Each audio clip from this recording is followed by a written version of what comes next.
Hello, it's another glorious spring day, and I thought we ought to look at perhaps one of the most famous of our British spring plants, and that's the primrose,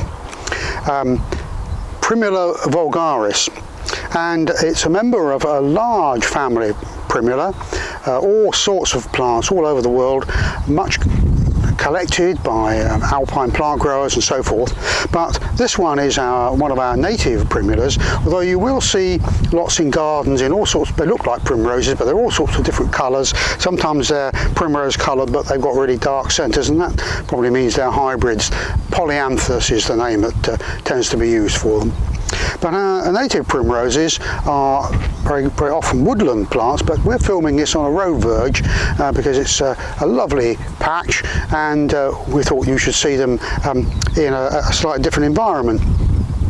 The name is rather curious. You'll have probably heard of a very famous Swedish botanist called Linnaeus.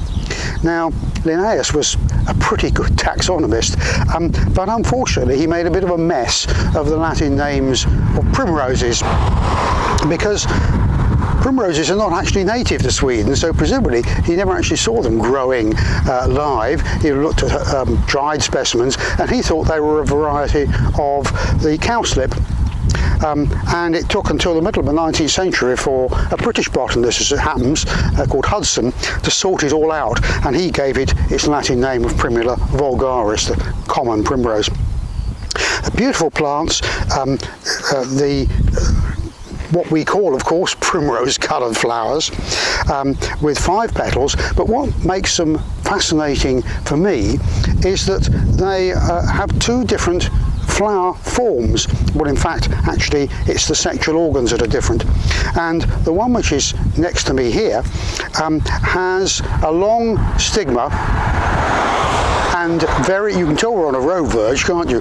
Long stigma and short anthers, so the stigma sticks up and the anthers are down here, and that's called pin flowers.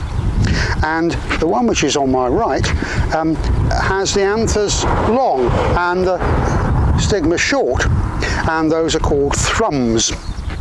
And so you'll get a plant like this one where all the flowers are pin, and another one where all the flowers are thrums. And it's a mechanism, one of the mechanisms that primroses use to stop them self-pollinating. They want to outbreed, and this was discovered by no less a person than Charles Darwin, who did a lot of experiments with primroses, breeding one with the other, breeding pins with thrums, and finding out that if you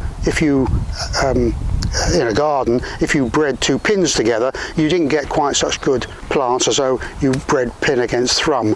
And the reason for the design like that is that it means that the insects that pollinate the flowers will usually only pollinate the opposite type. So if an insect goes on a pin flower, it'll be able to pollinate a thrum, but not easily pollinate a pin. Fascinating. You wouldn't think that a plant which is as commonplace as the primrose, beautiful though it is, has a fascinating life history to tell if you delve around a bit. So this is the common primrose, beautiful spring plant, Primula vulgaris.